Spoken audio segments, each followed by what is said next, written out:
Cristianismo sem Cristo. Este artigo foi originalmente publicado na Princeton Review, abril de 1876, volume 5, edição 18, páginas 352 a 362. Por Charles Hodge. Em certo sentido da palavra, o cristianismo é o sistema de verdade ensinado por Cristo e seus apóstolos. Nesse sentido, a pergunta, o que é o cristianismo? É simplesmente histórico. Pode ser respondida de forma inteligente e correta por um homem que não professa ser cristão, assim como pode responder à pergunta, o que é brahmismo? Ou o que é o budismo? Em outro sentido, o cristianismo é aquele estado de espírito produzido pela fé nas verdades reveladas a respeito de Cristo. Nesse sentido, o cristianismo sem Cristo é uma impossibilidade. Seria um efeito sem sua causa próxima. No entanto, existe uma forma de religião, difundida e influente, chamada cristianismo, na qual Cristo deixa de ocupar a posição que lhe é atribuída na Bíblia. A Bíblia nos ensina que a mesma pessoa divina para quem o universo foi criado é o Jeová do Antigo Testamento e o Jesus do Novo. E como religião natural, no sentido subjetivo da palavra, é aquele estado de espírito que é, ou deveria ser, produzido pela revelação de Deus nas obras da natureza, e por nossa relação com Ele como suas criaturas racionais. E como a religião do hebreu devoto consistia no estado de espírito produzido pela revelação do mesmo Deus, feita na lei e nos profetas, e por sua relação com Ele como seu Deus e Pai da aliança. Assim, o cristianismo é aquele estado de espírito produzido pelo conhecimento do mesmo Deus, manifestado na carne, que nos amou e se entregou por nós, e por nossa relação com Ele como sujeitos de sua redenção. 3 coisas decorrem disso. Primeiro, como a mesma pessoa divina é o Criador do céu e da terra, o Jeová do Antigo Testamento e o Jesus do Novo, não pode haver inconsistência entre a religião da natureza, a religião dos hebreus e a religião dos cristãos. Um não assume que isso é verdade, o que qualquer um dos outros assume ser falso. A única diferença é aquela que surge do maior conhecimento do objeto de adoração e das novas relações que mantemos com ele. Os hebreus, ao adorar a Jeová, não deixaram de adorar o Deus da natureza. E o cristão, ao adorar a Cristo, não deixa de adorar o Deus dos hebreus. Em segundo lugar, é impossível que a forma superior de religião se funda em uma inferior. É impossível que a religião de um hebreu se afunde na religião natural. Isso implicaria que ele deixou de ser hebreu, que rejeitou as revelações de Moisés e dos profetas, e que renunciou à sua lealdade a Jeová como o Deus de seus pais. Da mesma forma, é impossível que a religião de um cristão possa afundar na do Antigo Testamento ou na da natureza. Isso implicaria que ele deixou de ser cristão, que ele rejeitou ou ignorou tudo o que o Novo Testamento revela sobre Deus e Cristo. Não poderia haver religião verdadeira na mente de um hebreu que não fosse determinada por sua relação com Jeová como seu Deus da aliança. Terceiro, o cristão, ao adorar a Cristo, não deixa de adorar o Pai e o Espírito. Ele não deixa de reconhecer e apreciar a sua relação com o Pai, que amou o mundo e deu o seu Filho para a redenção. Nem deixa de reconhecer sua relação com o Espírito Santo, de quem é absolutamente dependente e cujo gracioso ofício é aplicar a redenção comprada por Cristo.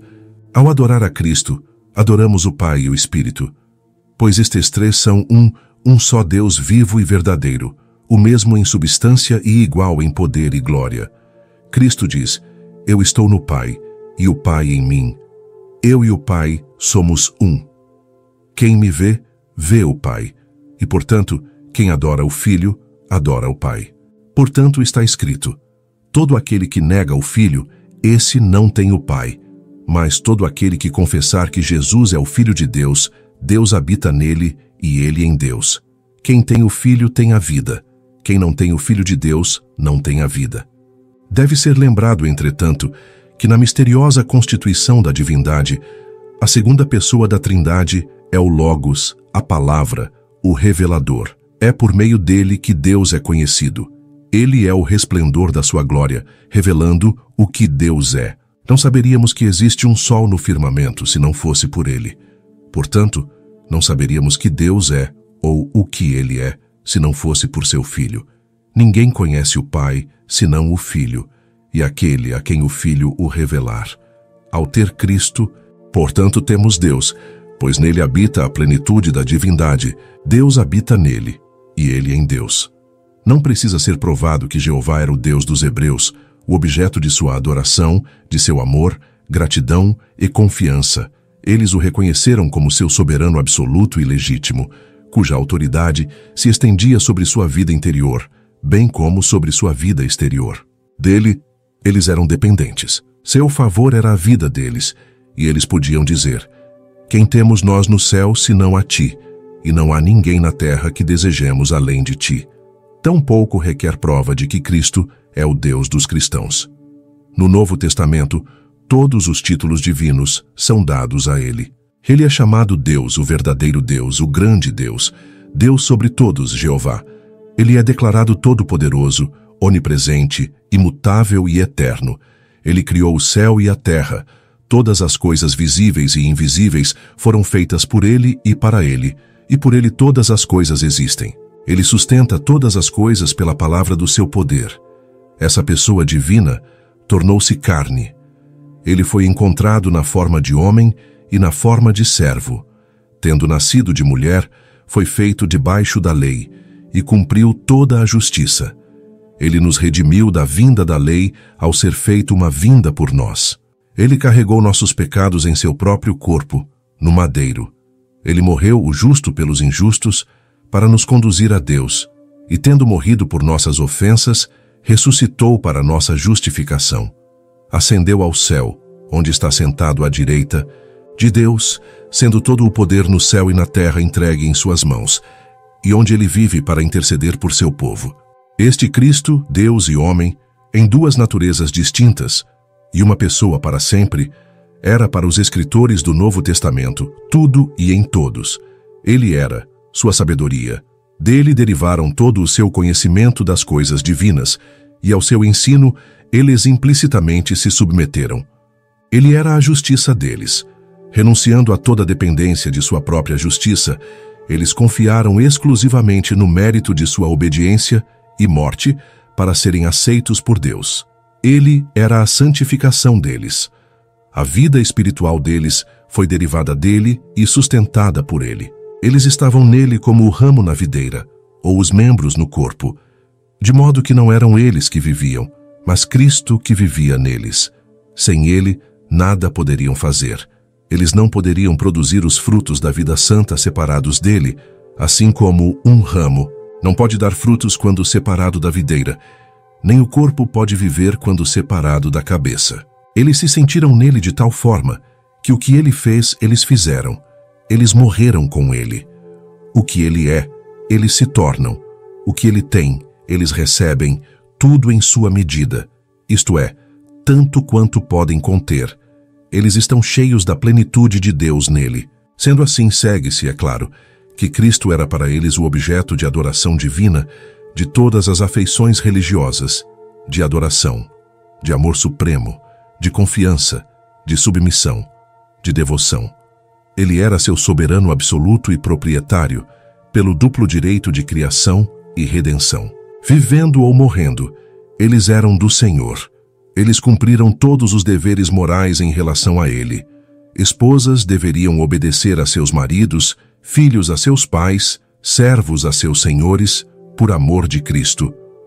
Os cristãos foram ordenados a não proferir uma palavra contaminante no ouvido de um irmão, porque ele pertencia a Cristo. Eles se esforçaram para preservar sua pureza pessoal, porque seus corpos eram os membros de Cristo. A bem-aventurança do céu, na visão deles, consistia em estar com Cristo, em contemplar sua glória, desfrutar de seu amor, ser como ele e ser dedicado a seus serviços. É um fato simples que esse era o cristianismo dos escritores do Novo Testamento. Sua vida religiosa terminava em Cristo e era determinada por sua relação com ele. Ele era seu Deus, seu Salvador, seu profeta, sacerdote e rei. Eles dependiam de sua justiça para sua justificação. Eles olharam para ele em busca de santificação. Ele era sua vida, seu caminho, seu fim. Se eles vivessem, era para Ele. Se morressem, era para que estivessem com Ele. Eles não tentaram se reformar ou salvar, com base nos princípios da religião natural ou por um processo de cultura moral. Estes tiveram seu lugar, mas são inadequados e absorvidos em um poder moral superior.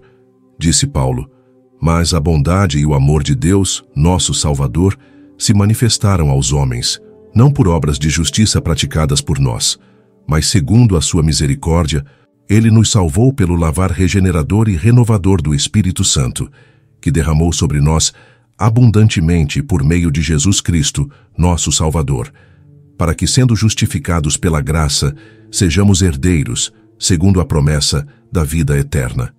Eles, portanto, trabalharam para a reforma e salvação dos homens, indo a todos os lugares pregando a Cristo como o único Salvador do pecado.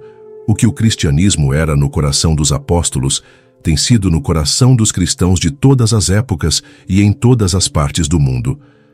Disto, todo cristão tem a evidência em sua própria experiência. Cristo é para ele Deus e homem-Deus manifestado na carne. Deus cercado pelo arco-íris da humanidade que suaviza, diversifica e embeleza seus raios. A Cristo ele adora, confia, ama e obedece. Cristo é sua sabedoria, sua justiça, sua santificação, sua redenção. Cristo está sempre perto dele, para que se possa falar com ele, clamar e comunicar-se com ele, uma ajuda presente em todo tempo de necessidade. Cristo é a porção do cristão para o tempo e para a eternidade.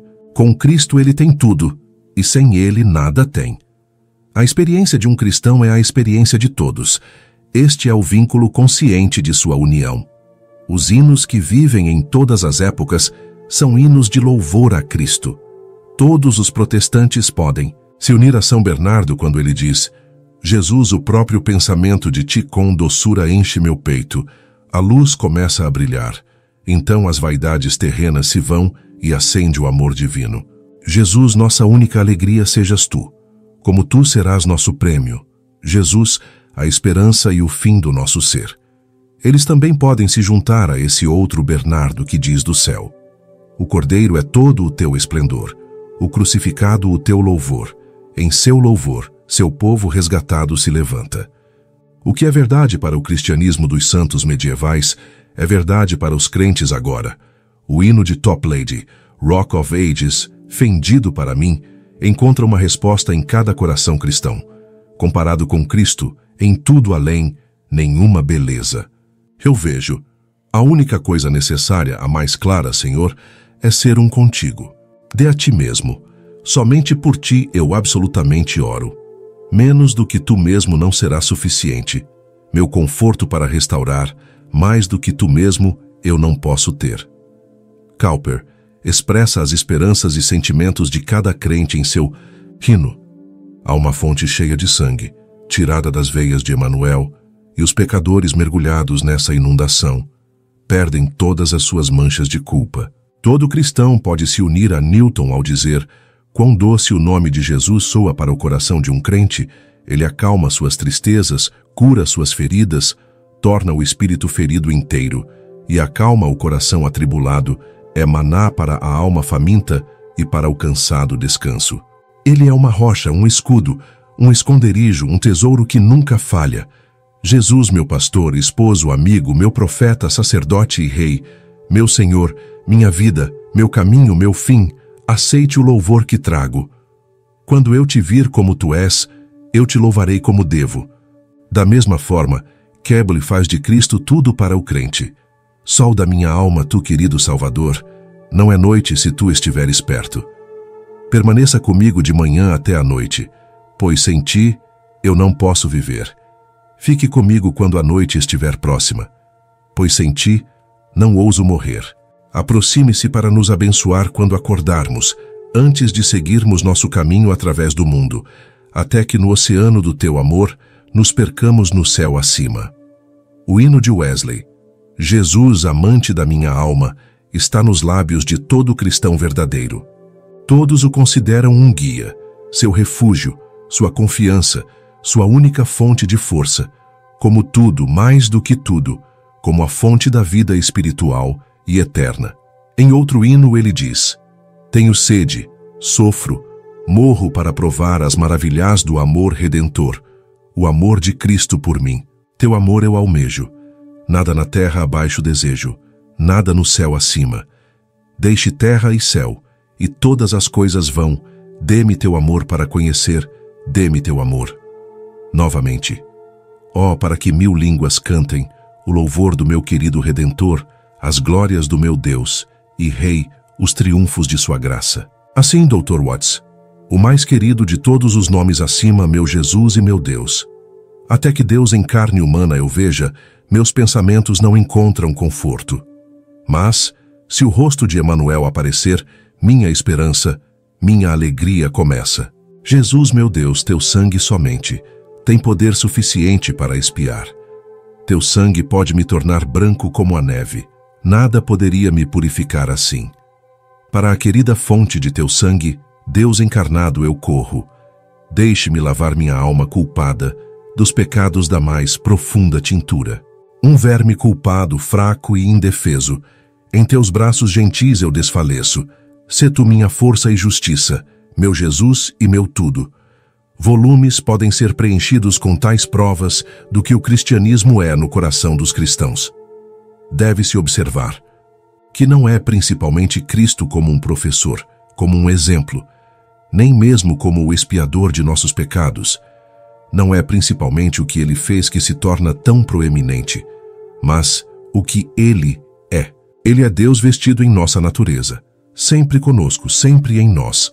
Nossa vida, nossa alegria presente, nossa porção eterna, aquele a quem tudo devemos, de quem tudo derivamos, que nos ama com um amor que é peculiar, exclusivo, ou seja, tal que não acolhe por nenhuma outra classe de seres, e indizível. Em doloroso contraste com o cristianismo da Bíblia e da Igreja, existe um tipo de religião, muito prevalente e muito influente, que se autodenomina cristianismo, que pode ser apropriadamente designado como cristianismo sem Cristo. Pode ser tudo o que é, embora Cristo nunca tenha aparecido, embora nossa relação com ele fosse totalmente diferente do que realmente é. A forma mais baixa desse tipo de religião é aquela que assume que Cristo é um mero homem, ou no máximo, apenas uma criatura. Então, é claro, ele não pode ser objeto de adoração, de amor supremo, de confiança e de devoção. A diferença é absoluta entre o estado religioso interior daqueles que consideram Cristo como uma criatura e daqueles que o consideram Deus. Se uma é a verdadeira religião, a outra é a impiedade. A segunda forma dessa religião admite visões mais elevadas da pessoa de Cristo, mas reduz o cristianismo à benevolência. E por benevolência, muitas vezes, significa nada mais do que filantropia. O Evangelho é feito para consistir na inculcação do mandamento: ame o seu próximo como a si mesmo. Todos os que aproximadamente fazem isso são chamados de cristãos. Então, é como se todos os registros relativos a Cristo fossem apagados da existência.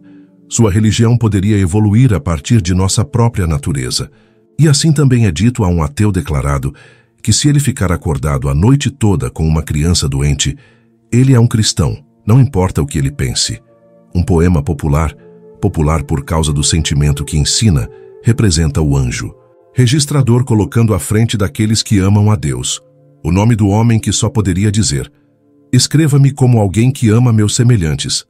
O amor por nossos semelhantes é, portanto, a mais alta forma de religião. Está abaixo até mesmo da religião natural. Ignora Deus, assim como Cristo. No entanto, esta é a doutrina que encontramos, variadamente adoçada e composta, na poesia religiosa, em romances, em revistas e até mesmo em jornais religiosos. A doutrina que faz da benevolência o desejo ou propósito de promover a felicidade, não apenas de nossos semelhantes, mas do ser em geral, ou de todos os seres, logicamente, e muitas vezes realmente, equivale essencialmente à mesma coisa. Toda religião, toda excelência moral, consiste em benevolência. Nossa única obrigação é agir de forma a promover o bem maior. Este é o motivo e o fim da obediência. De acordo com o Novo Testamento, o motivo da obediência é o amor de Cristo. A regra da obediência é a vontade de Cristo, e seu fim é a glória de Cristo. Todo cristão é benevolente, mas sua benevolência não o torna um cristão. Seu cristianismo o torna benevolente. Em todas as épocas, os homens que mais trabalharam e sofreram pelo bem dos outros foram cristãos. Homens animados e controlados pelo amor de Cristo por eles e por seu amor a Cristo. É evidente que a vida espiritual, o estado religioso interior, do homem para quem é Cristo que vive, é muito diferente daquele do homem que vive pela felicidade do universo. Um homem poderia viver assim se não houvesse Cristo. Outra forma de religião na qual Cristo falha em ocupar sua posição adequada é aquela que assume que Deus é meramente um governador moral, de poder e benevolência infinitos. Sendo infinitamente benevolente, ele deseja o bem-estar de seu reino. Perdoar o pecado sem alguma manifestação adequada de sua desaprovação seria inconsistente com a benevolência sábia. Cristo faz essa manifestação em seus sofrimentos e morte. Então ele se retira. Doravante não temos nada a ver com ele. Devemos lidar com Deus nos princípios da religião natural. Devemos nos submeter à sua autoridade, obedecer aos seus comandos e esperar ser recompensados, não apenas de acordo com, mas por nossas obras. Cristo não merece nada para nós. Não devemos olhar para ele em busca de santificação ou qualquer outra bênção. Tudo o que ele fez, ou faz, é torná-lo consistente com a benevolência de Deus para perdoar o pecado. O perdão do pecado, portanto, é o único benefício que Deus nos concede por amor a Cristo. Essa teoria muda tudo. Os homens têm sido súditos rebeldes. Agora é consistente com Deus perdoá-los. Ele os exorta a se submeterem, a deporem suas armas, e então ele está livre para tratá-los como se nunca tivessem pecado. Eles devem merecer, não o perdão, pois isso é concedido por conta do que Cristo fez, mas a recompensa prometida à obediência, justificação, é simplesmente perdão. Conversão é aquela mudança que acontece em um homem quando ele deixa de ser egoísta e se torna benevolente. Deixa de fazer de sua própria felicidade o fim de sua vida e resolve buscar a felicidade do universo. A essência da fé é amor, isto é, benevolência. É difícil ver, de acordo com essa teoria, em que sentido Cristo é nosso profeta, sacerdote e rei. Como ele é nossa sabedoria, justiça, santificação e redenção. O que significa estar nele como o ramo está na videira? Ou o que nosso Senhor quis dizer quando disse, sem mim nada podeis fazer. O que estava na mente de Paulo quando disse, é Cristo para mim viver. Não sou eu que vivo, mas Cristo vive em mim. E assim por diante, até o fim. Este é um tipo diferente de religião daquela que encontramos na Bíblia e na experiência da igreja. Assim como a religião, no sentido subjetivo da palavra, é diferente, assim também é a pregação. E assim são os modos de lidar com pecadores e de promover a reforma entre os homens. Alguns até sustentam que pode haver uma moralidade sem religião. Os homens são exortados a serem moralmente confusos, pois isso é correto, porque promoverá seu próprio bem-estar e os tornará respeitados e úteis. Eles devem se tornar moralmente bons por um processo de cultura moral. Outros tomam o terreno mais elevado do teísmo ou religião natural e trazem considerações tiradas de nossa relação com Deus como um ser infinitamente perfeito, nosso Criador, preservador e Pai, que tem autoridade legítima sobre nós, que prescreveu a regra do dever e que recompensa os justos e pune os perversos. Tudo isso é verdadeiro e bom em seu lugar. Mas é como persuadir os cegos a ver e os surdos a ouvir. Este não é o Evangelho. Cristo é o único salvador do pecado, a única fonte de santidade ou vida espiritual. O primeiro passo para a salvação do pecado é nossa reconciliação com Deus. A reconciliação é efetuada pela expiação feita pela morte de Cristo, Romanos 5:10.